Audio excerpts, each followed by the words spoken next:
அந்த அந்த ரெண்டாவது கடைசி முக்கோணம் வரவே கூடாது எப்பவுமே. வா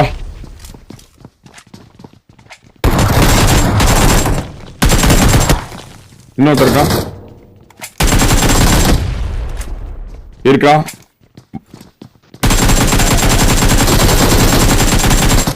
மேல இருக்கான். அந்த நெருப்பு பிடிச்சிட்டான் போல கிருகிருன்னு வரானா.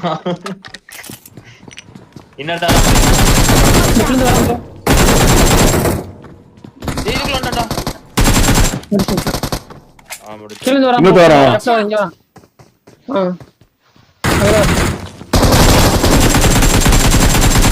அங்க மட்டும் பாக்காத ப்ரோ.